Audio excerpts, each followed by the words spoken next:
Juice. Good morning, good people. Good morning, great people. Welcome to Juice. Thank you for joining us this morning. I'm Yes. joined again here with First Lady. That's She's right. here helping me out. So, there you go. She had something super interesting that she wanted to talk about this morning. She just brought it up like 2 minutes ago, so we'd like to share. Yes, because we're talking about great shirts. Layla has a great shirt, a superhero, a female A black superhero shirt, whose name she does not know. But the thing, it's a great shirt. And I know that Sister Desiree had a great shirt. Oh, Sister Session has a great shirt too.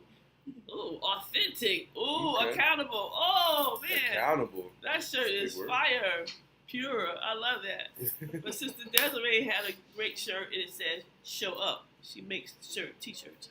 And so I was saying that, a lot of times we don't show up fully for things. And when we look back, we're like, I would have benefited from that so much if I would have shown up, like put my whole heart into it. It's one of my favorite scriptures is do everything wholeheartedly as unto the Lord. But that's saying show up, like all fully show up, be present. A lot of people say be present in the moment, but not just be present, give it your all. And like I said, a lot of times when we look back and said, man, if I would have shown up fully, that would have benefited me so much. I would have gained experience, and experience is good. But K. Ryan said he doesn't show up fully because he's afraid of failure. And somebody else raised their hand to agree with that. So I will say. That's not all the time, by the way. A lot of put it in there. Not even a lot. Sometimes. Just certain things. Like, for instance, if you don't know, I'm the minister of music here at the church. I show up fully for that. I do what I have to do. I make the proper preparation. Like, I know everybody's parts, what everybody's supposed to be doing. I'm orchestrating everything. Even during the service, sometimes people forget things. Like, I show up fully for that. Because when it comes to things that pertain to God, I'm not scared of failure because He won't fail. So there's no need for me to be scared. Like, I can just go all out, do everything. If God gave it to me and put it in my heart to do it, then I have the full belief that it won't fail. Now, when it just comes to stuff that I just want to haul off and do on my own, it's a little different because it's just me. Like, God didn't orchestrate this. He didn't tell me to do this. It's just something that came up in my life. I decided I wanted to do it. And for things like that, I'm scared to 100% thrust into it because it's like, I know on my own merit, I can fail at this. Now, if God's got my back, it's a little different. But on my own merit, I know I can fail. So that's why I kind of, just to explain why I'm like that. Not that it's good, but I found out that it's okay to fail because at least you know where you stand and at least you tried.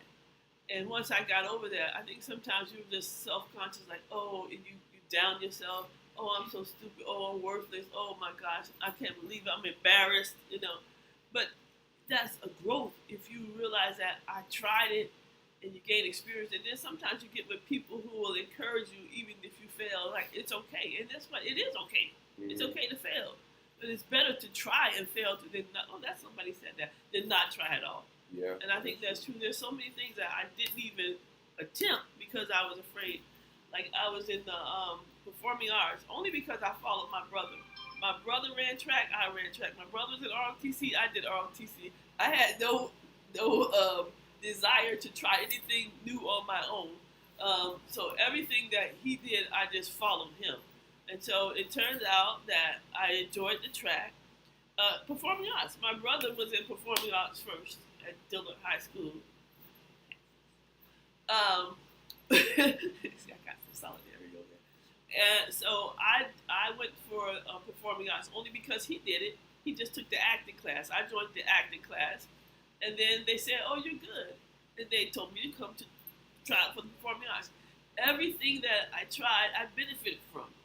And so I was thinking, man, what if I had started earlier in the acting or earlier in the track and field?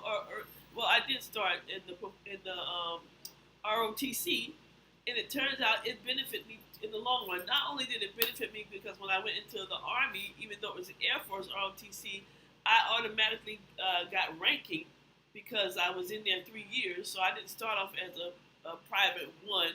I started off as a PFC, a third class, so that was more money in my bank. Yeah. And it turns out that when you're like, I know Karaya's into sports, and if she never tried out, that'll boost your confidence because you talk to people, you get to know people, you learn people. All of that stuff boosts your confidence when you're interacting with people and trying stuff. Even if you fail, it's okay. Just show up, put your all into it. Even though you're tired, you don't want to do it. There's been so many things that I didn't want to do.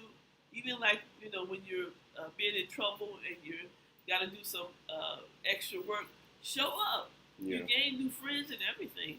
It's always been good when I showed up. I think also what lends to that, I think I just got like spanked for what I said, like spiritually, because something hit me while you were talking. So I had, I remember when I was going through like this phase. So a little backstory behind like what I had going on when I was in middle school. I played the drums for like a rock band, right? It's not the most popular thing to do. I went to a school full of us, so it wasn't the most popular thing, but the band loved me, and that was just what it was. Wait, can I ask you? Was there a teacher that asked you to be in the band? I don't remember. I don't think a teacher asked me to be in the band. Oh, okay. I think I just tried out because I thought I wanted to play the drums. I thought it'd be cool. I knew no rock music whatsoever, but of course, if you grow up playing in church, you just get used to figuring stuff out. That's all church teach you how to do as a musician, is figure stuff out. But so I played for the rock band in middle school. I wanted to do track, so I tried out for track, made the track team. Long story short, I hit a crossroads where it was like, hey, bro, you either gonna run track or you're gonna be part of this band, because they were conflicting. I was a coward in the way that I did it, so I just didn't show back up to the rock band practice, and I just kept going to track. And it took them 3 weeks to find where I was after school. So like the teacher finally came and was like, man, what are you doing? Like, we need you here. And is that the third? And I was like, a little caveat in that, come to find out, I didn't know how much of an impact I was making on the people around me, because now the people that looked like us, they were interested in the rock because I was playing in it. But I didn't know that. I was just trying to be like them. Meanwhile, they're looking to me, kind of like, oh, now this is interesting now because somebody that looks like us is doing it. So there's a little small caveat in there, do it. But that's good. To fast forward, I go to high school. All I wanted to do was run track and play basketball. I'm running track, I'm playing basketball. The basketball coach is also the football coach. So the football coach, he says, hey, man, you big. Come play football. I never really played, like, football before. Like, not on an organized team. Like, I played in the street, played flag football in middle school, didn't really count. I never played organized tackle football before, not until I got to high school. So I went and I did it. And to make a long story short, I gave it my all because I asked my dad, Bishop Brown, I was like, hey, Pop, like I like football's cool, but I really like basketball and I also really like track, but I also I love music. So like, what should I do? And my dad gave me the advice of put your all into everything, and it'll weed itself out. Whatever is for you, will stay, will remain. Just put your all into everything. And so in doing that, of course, it wound up being music. I didn't find that out till post, high school. But the thing was, I don't think, because I was like being such a screw up in high school, I don't think I would have graduated high school if I had not played football, honestly. Like, they gave me a lot of grace because I was a starter on the football team. And that was the least, like, the bottom on my list. That was, like, not something that I really wanted to do. I just kind of did it because someone asked me to. But the advice coming from my dad of, well, put your all into it anyway because it was put in front of you, that paid off to where, again, I graduated with, my GPA was pretty low. It was like a 2.7. It was low. But it was better than what it would have been because I was doing really bad in high school. I was skipping class, I was doing all type of crazy stuff in high school. So, but yeah, just that little thing is just to kind of remind me, like, everything that is put in front of you, give it your all. You don't want to halfway do anything. Again, like I said, I halfway do things out of fear of failure. Sorry. But like First Lady was saying, sometimes the failure is there to teach you, it's there to help you. And you shouldn't be scared of it, And like, with me with football, I never had that fear. of failing, of I might be bad, I might be terrible. I just full force went on and did it, and it helped me out in the long run. So yeah, just to share what happened with me in my brain, just now talking about it to where like it's making me understand like the whole I don't give it my all because I'm scared to fail thing is kind of weak. I probably shouldn't do that. So yeah. Because it kind of seems like counterintuitive. If you don't give it your all, you most likely will fail. So I mean, you just kind of act like I don't care about it. Is that what you're saying? Just well, a lot of things that I halfway do, I succeed in. Right. I just don't succeed. I don't overachieve, but I succeed.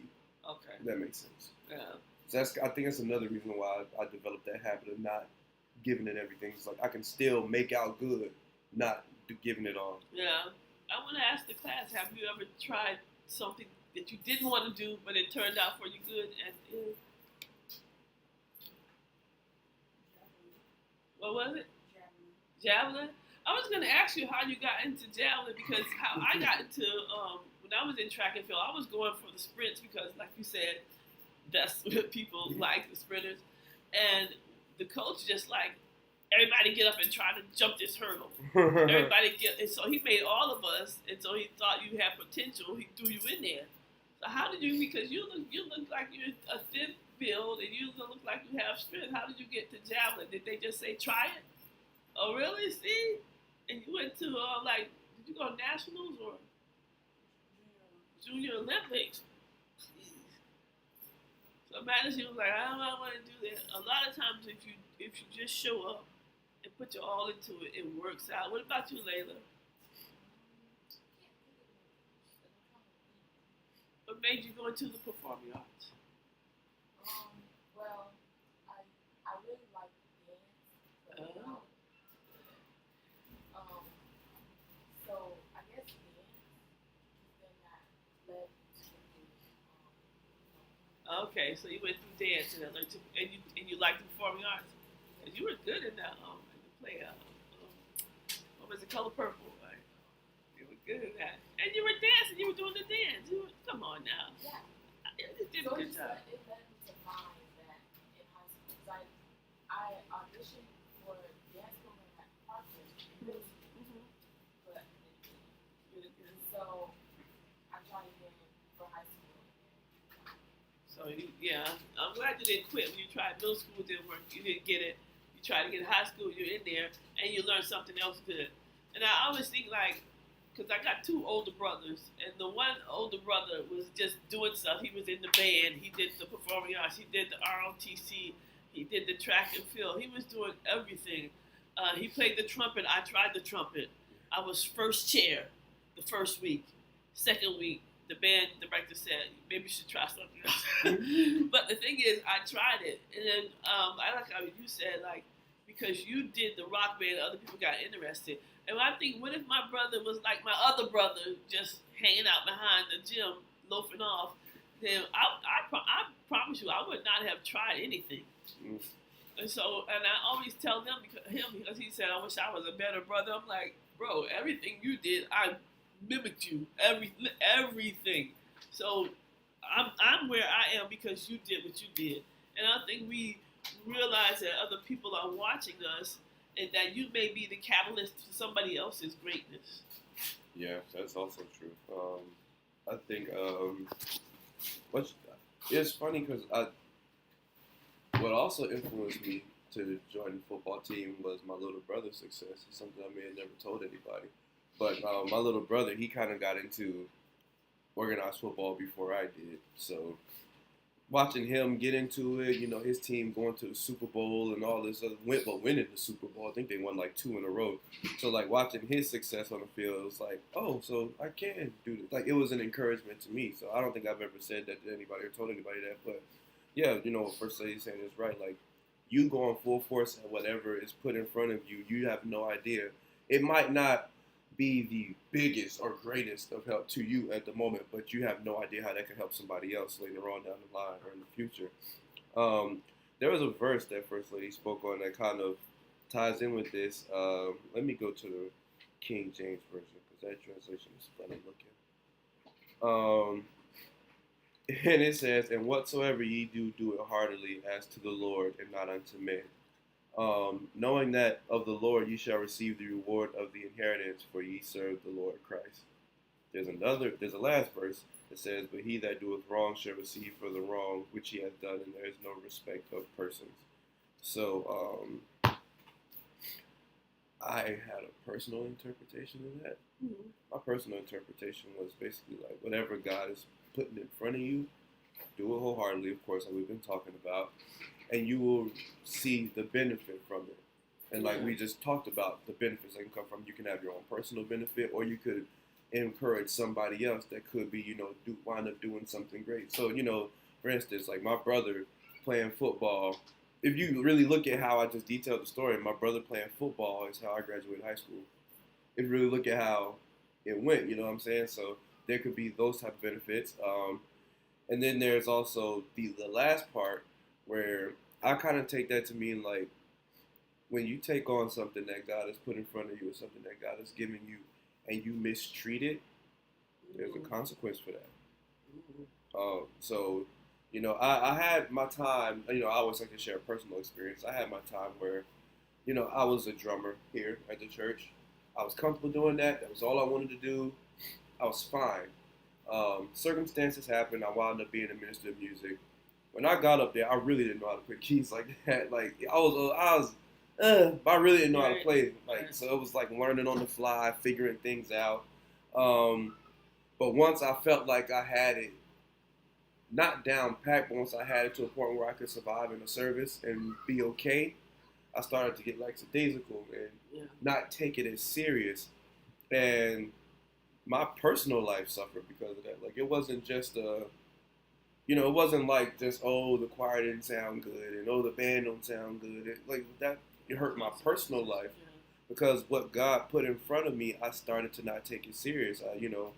And on the flip side, there was a time afterwards where I was like, you know what? I'm realizing I'm not taking this as serious as I once did, and I have to do better. I know I can do more. I can be more. So I decided to do that. So when I decided to do that, my personal life took a change for the better. You know what I mean?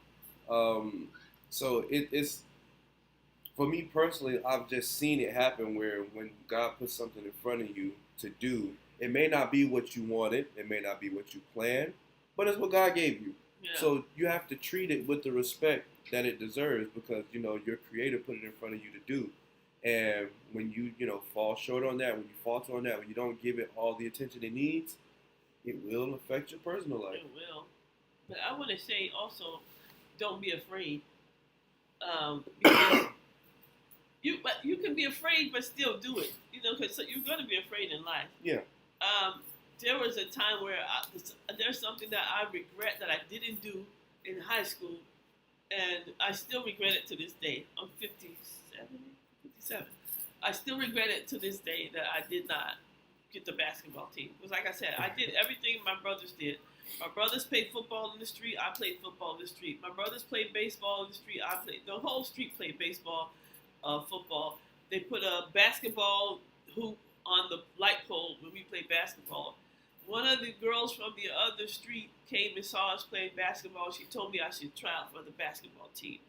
And so I was afraid to try out for the basketball team. One, the coach was very stern and she would just bark at you and whatever. And biggest fear because I don't want to sound homophobic, but the gay girls were very aggressive at that time, and I didn't want to. Not at that time, they still are. Well, I didn't want to be approached by the gay girls and would be aggressive. I was afraid, but my friend on the other street, she was just saying, "Come on, try out." I was like, no.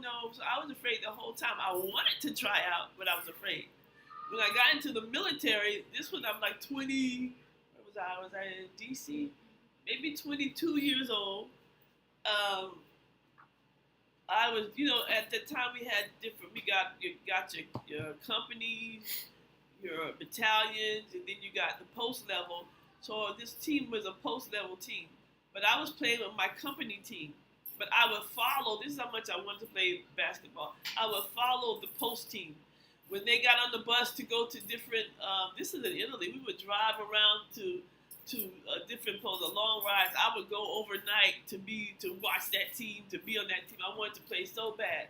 And then we got a company team. I got on the company team. And then it was funny how they was like, "Oh, you were good. You were so good." I was afraid to try out for the company team, for the post team, because I was afraid that I wouldn't, because I really didn't know how to play basketball. I just knew how to hustle. So I would snatch every rebound. I was telling you, I don't know if you believe me. Every rebound, just snatch everything, offense and defensively, dish it out to my roommate. And this was the last day that I was going to be in Italy, and the next day I was on the flight to go to DC. And my roommate was like, "Oh my gosh, you're so good. You're so good." And then one of the post-level girls came and said, "Why did you never try out for the post-level team?" And I was afraid that I wasn't good enough. I didn't try out. When I got to DC, I was still afraid because of the hokey girls on the team. But my roommate, she was afraid too. She said, "Let's try out together. We'll stick together when we go on the road." And we tried out, and guess what? I was on that post-level team there good again. But I always regret that I never tried out in high school, because I knew I would have gained some great friends. Because my friend around the corner, she said, "No, you're good. Just come on. Nobody's gonna bother you." But I should have just gone ahead and not be afraid. So don't let fear stop you. Don't let fear stop you. Sometimes fear is healthy. Like, don't pet that dog growling at you. But other times it's not. And you shouldn't be afraid, and just know that God protects you. If you ask him to protect you, he'll protect you. But I regret that to this day, that I never tried out for the high school team. I probably could have got a scholarship. Going along with what you said, I think I had a similar story, which I don't know if I told you this or not. But so 9th and 10th grade, I played junior varsity basketball. So 11th grade came around. By this time, I'm like knee deep in playing football, knee deep in track. I had quit the band because they was on some hazing stuff that I just wasn't about. Like, I'm not doing that. You're not gonna haze me in high school. That's weird.